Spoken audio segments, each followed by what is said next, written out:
भारत माता शिव शक्ति अवतार। आज है 21/4/2025। रिवाइज डेट है 20/10/1967। निश्चय बुद्धि बच्चे, पहले पहले बाप का परिचय देना है। तुम और बातों में जाओ ही नहीं। बोलो, बाप तो सत्य बोलेंगे ना। हम बच्चों को बाप ही सुनाते हैं। यह चित्र भी उन्होंने बनवाए हैं। पहले तुम अपने को आत्मा समझ बाप को याद करो तो विकर्म विनाश होंगे और कोई उपाय नहीं। ओम नमः शिवाय। रूहानी बाप जिसका नाम शिव है, वह बैठ अपने बच्चों को समझाते हैं। रूहानी बाप सभी का एक ही है। पहले पहले यह बात समझाना है तो फिर आगे समझाना सहज होगा।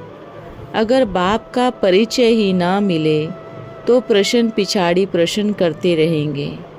पहले यह निश्चय बिठाना है, गीता का भगवान निराकार है, न कि कोई मनुष्य। पहले पहले चित्र ही यह रखना है, गीता का भगवान कौन है, जिससे रचता भगवान सिद्ध हो जाए। पतित पावन परम पिता परमात्मा ही हमको समझा रहे हैं कि गीता का भगवान कृष्ण नहीं बल्कि मैं हूँ। पहले पहले तो यह निश्चय कराना है। सारी दुनिया को यह पता नहीं है कि गीता का भगवान कौन है। यह कृष्ण के लिए कह देते हैं। हम कहते हैं परम पिता परमात्मा निराकार शिव गीता का भगवान है। वह ही ज्ञान का सागर है। पहले पहले यह निश्चय बिठाना है। मुख्य है सर्वशास्त्रमय शिरोमणि गीता। भगवान के लिए ही कहते हैं, हे प्रभु तेरी गतमत न्यारी। कृष्ण के लिए ऐसे नहीं कहेंगे। बाप जो सत्य है वह जरूर सत्य ही सुनाएंगे ना। दुनिया पहले नई सतो प्रधान थी, अभी दुनिया पुरानी तमो प्रधान है। दुनिया को बदलने वाला एक ही बाप है। बाप कैसे बदलते हैं वह भी समझाना चाहिए। आत्मा जब सतो प्रधान बने तब दुनिया भी सतो प्रधान बने। पहले पहले तुम बच्चों को अंतर्मुखी होना है, जास्ती टिक टिक नहीं करनी है। अंदर घुसते हैं तो बहुत चित्र देख पूछते ही रहते हैं। पहले पहले समझानी ही एक बात चाहिए, जास्ती पूछने की मार्जिन ही ना मिले। बोलो, पहले तो एक बात पर निश्चय करो, फिर और समझाएंगे। फिर तुम 84 जन्मों के चक्र में ले आ सकते हो। बाप कहते हैं, मैं बहुत जन्मों के अंत में प्रवेश करता हूँ। यह प्रजापिता ब्रह्मा तो पति थे, इनको ही बाप कहते हैं, अपने जन्मों को नहीं जानते हो। बाप हमको प्रजापिता ब्रह्मा द्वारा बैठ समझाते हैं। पहले तो अलफ पर ही समझाना है। अलफ को समझने से फिर कोई संशय नहीं होगा। बोलो, बाप सत्य है, वह कब असत्य नहीं सुनाते। बेहद का बाप ही राजयोग सिखलाते हैं। शिवरात्रि गाई जाती है तो जरूर शिव यहाँ आए होंगे ना। जैसे कृष्ण जयंती भी यहाँ ही मनाते हैं, शिवरात्रि भी है तो जरूर यहाँ आते होंगे। कहते हैं, मैं ब्रह्मा द्वारा स्थापना करता हूँ। उस एक ही निराकार बाप के सब बच्चे हैं। तुम भी उनकी औलाद हो और फिर प्रजापिता ब्रह्मा की भी औलाद हो। प्रजापिता ब्रह्मा द्वारा स्थापना की तो जरूर ब्राह्मण ब्राह्मणियाँ ही होंगे, भाई बहन हो गए। इसमें पवित्रता रहती है। गृहस्थ व्यवहार में पवित्र रहने की यह है युक्ति। बहन भाई फिर कब क्रिमिनल दृष्टि होनी नहीं चाहिए। 21 जन्मों के लिए दृष्टि सुधर जाती है। बाप ही बच्चों को शिक्षा देंगे ना। कैरेक्टर सुधारते हैं। इस पतित दुनिया में कोई भी कैरेक्टर नहीं है। सब में 5 विकार है। यह है पतित विशेष दुनिया। फिर वाइसलेस दुनिया कैसे बनेगी? सिवाय बाप के कोई बना न सके। अब बाप पवित्र बना रहे हैं। यह है सभी गुप्त बातें। हम आत्मा हैं। आत्मा को परमात्मा से मिलना है। सभी पुरुषार्थ करते ही भगवान से मिलने के लिए। भगवान एक ही निराकार है। हम आत्मा भी निराकारी दुनिया से आते हैं और लिबरेटर गाइड भी निराकार परम पिता परमात्मा को ही कहा जाता है। दूसरे धर्म वाले कब कृष्ण को लिबरेटर गाइड नहीं कहेंगे। परम पिता परमात्मा ही आकर लिबरेट करते हैं, अर्थात तमो प्रधान से सतो प्रधान बनाते हैं। गाइड भी करते हैं तो पहले पहले बाप का परिचय देना है। जो बाप ही गीता का भगवान है, जिसने ही भारत को हेवन बनाया, देवी देवता धर्म की स्थापना की।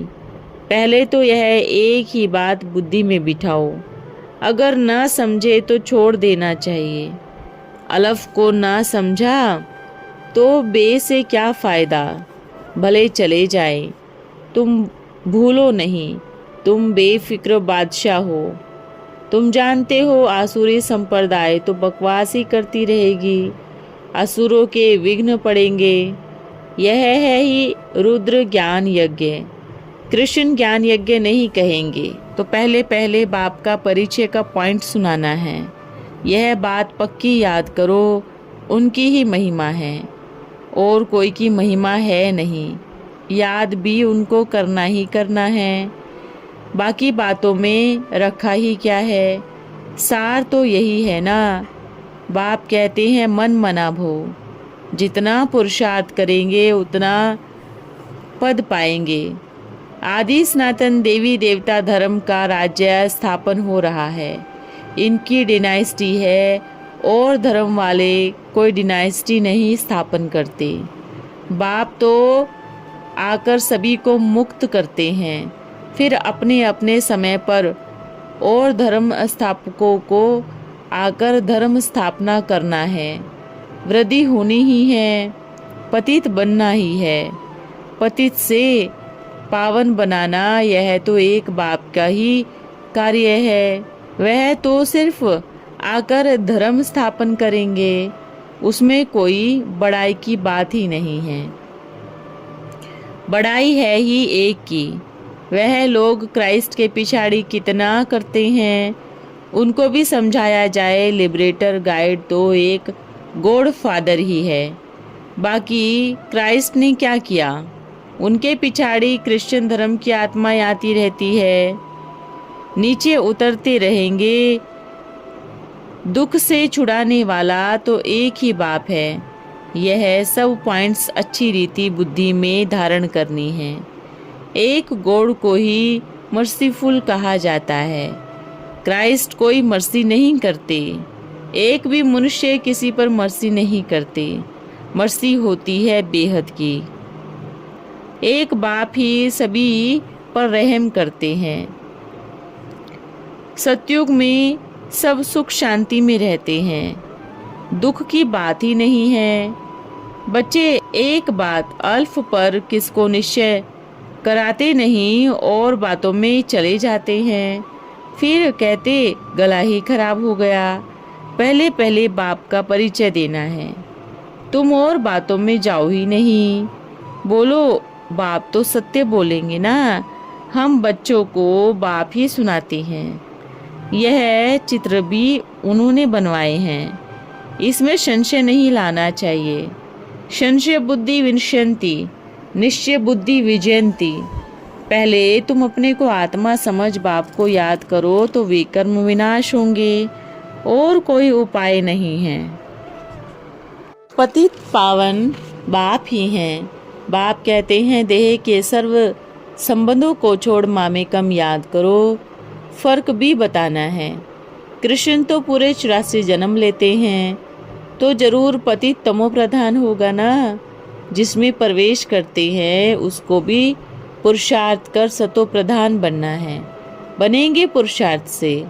फिर ब्रह्मा और विष्णु का कनेक्शन भी बताना है। बाप तुम ब्राह्मणों को राजयोग सिखाते हैं तो तुम देवी देवता विष्णुपुरी के मालिक बनते हो। फिर तुम ही 84 जन्म ले, फिर अंत में शूद्र बनते हो। फिर बाप शूद्र से ब्राह्मण बनाते हैं। ऐसे और कोई बता ना सके। पहले पहले बाप का ही परिचय देना है। इस हिसाब से गीता, भागवत, रामायण आदि सब झूठी हो गई। भक्ति मार्ग है झूठ खंड। बाप कहते हैं मुझे ही पतितों को पावन बनाने आना पड़ता है। ऐसे नहीं कि ऊपर से प्रेरणा करता हूँ। इनका ही नाम है भागीरथ। तो जरूर इनमें प्रवेश करेंगे। यह भी पतित बहुत जन्मों के अंत का जन्म है। फिर सतो प्रधान बनते हैं। इनके लिए बाप युक्ति बताते हैं कि अपने को आत्मा समझ मामेकम याद करो। मैं ही सर्वशक्तिवान हूँ। मुझे याद करने से तुम्हारे में शक्ति आ जाएगी। तुम विश्व के मालिक बनेंगे। यह लक्ष्मी नारायण को भी वर्षा एक निराकार बाप से ही मिला है।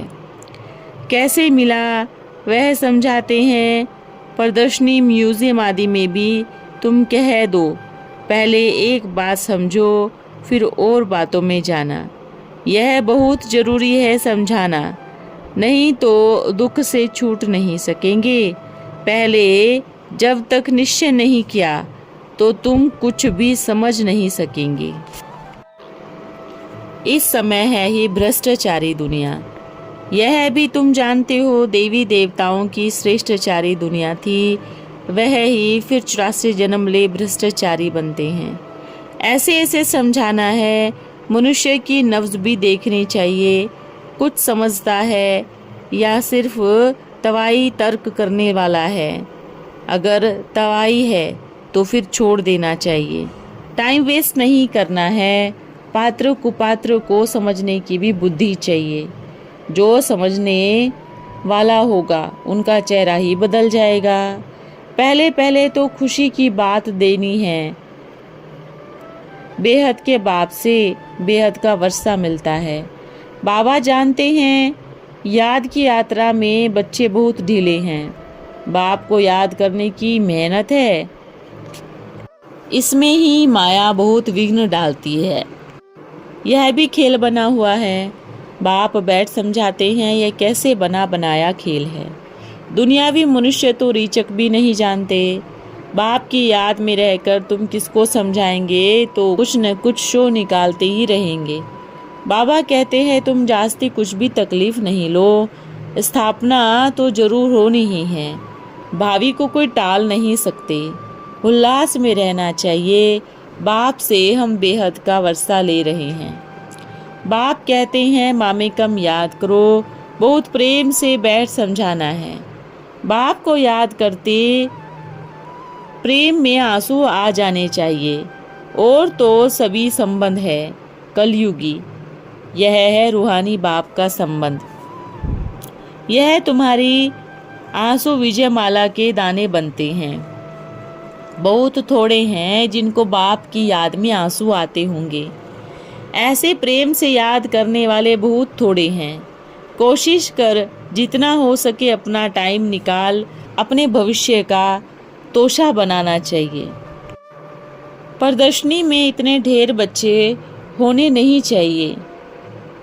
न इतने चित्रों की दरकार है। नंबर 1 चित्र है गीता का भगवान कौन। इसके बाजू में लक्ष्मी नारायण का सीढ़ी का बस। बाकी इतने चित्र कोई काम के नहीं। भक्ति मार्ग में कितने चित्र है, शास्त्र आदि हैं। इन ज्ञान मार्ग में शास्त्रों की कोई दरकार ही नहीं। यह तो बुद्धि से समझने की बातें हैं। एक बार समझ लिया बुद्धि में बैठ जाएगा। जितना हो सके याद की यात्रा को बढ़ाना है। मूल फिक्रात रहनी है पतित से पावन बनने की, बाबा का बनकर, और फिर बाबा के आगे सजा खाएंगे। यह तो बड़ी दुर्गति की बात है। अब याद की यात्रा पर नहीं रहेंगे तो फिर बाप के सामने सजा खाने समय बहुत बहुत लज्जा आएगी। सजा न खानी पड़े, यह सबसे जास्ती फुरना इच्छा रखनी है। तुम रूप भी हो, बसंत भी हो। बाबा भी कहते हैं मैं रूप भी हूँ, बसंत भी हूँ, छोटी सी बिंदी हूँ और फिर ज्ञान का सागर हूँ। तुम्हारी आत्मा में भी ज्ञान भरता हूँ। 84 जन्मों का सारा राज तुम्हारी बुद्धि में है। जैसे तुम आत्मा छोटी हो, वैसे परम पिता परमात्मा भी छोटा है। रूप बसंत भी है, ज्ञान की वर्षा भी करते हैं। ज्ञान का एक एक रत्न कितना अमूल्य है, इनकी वैल्यू कोई कर ना सके। इसलिए बाबा कहते हैं, तुम बच्चे पद्मा पदम भाग्यशाली हो। तुम्हारे चरणों में पद्म निशानी भी दिखाते हैं। इनको कोई समझ नहीं सकते। मनुष्य पद्मपति नाम रखाते हैं, समझते हैं उनके आगे बहुत धन है। पद्मपति का एक सरनेम भी रखते हैं। बाप बैठ सब बातें समझाते हैं, फिर कहते हैं कि मूल बात है बाप को याद करो और 84 के चक्र को याद करो। यह नॉलेज भारतवासियों के लिए ही है। तुम ही 84 जन्म लेते हो, यह भी समझ की बात है ना। और सन्यासी आदि को सुदर्शन चक्रधारी नहीं कहेंगे। तुम ही सुदर्शन चक्रधारी बनती हो, देवताओं को नहीं कहेंगे। देवताओं में ज्ञान होता ही नहीं।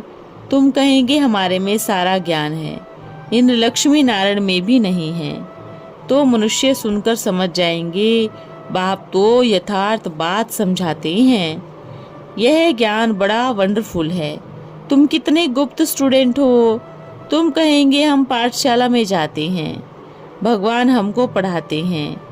एम ऑब्जेक्ट क्या है, हम यह लक्ष्मी नारायण बनेंगे। बाप हमको तमो प्रधान से सतो प्रधान बनाते हैं। धन दान भी हमेशा पात्र को दिया जाता है। पात्र तुमको कहाँ मिलेगा? शिव के, लक्ष्मी नारायण के, राम सीता के मंदिरों में। वहाँ जाकर तुम उन्हों की सेवा करो, अपना टाइम वेस्ट नहीं करो। गंगा नदी पर भी तुम जाकर यह समझाओ पतित पावनी यह गंगा है या परमपिता परमात्मा। सर्व की सदगति यह पानी करेगा या बेहद का बाप करेगा। तुम इस पर अच्छी रीति समझा सकते हो। भले गाते भी हैं पतित पावन, फिर भी पत्थर बुद्धि गंगा में स्नान करने जाते हैं। अच्छा, ओम नमः शिवाय। आज का वरदान है विश्व परिवर्तक भव। महाविनाश और विश्व परिवर्तन संगठन के एक संकल्प के सिवाय संपन्न नहीं हो सकता। इसलिए अब संगठित रूप में निराकारी स्टेज बनाओ। सर्व कर्म बंधनों से मुक्त, कर्मातीत अवस्था, न्यारे और प्यारेपन का बैलेंस सदा ठीक रहे। इस लाइट पुरुषार्थ से ही स्वयं की और विश्व की सेवा फास्ट होगी। ओम नमः शिवाय।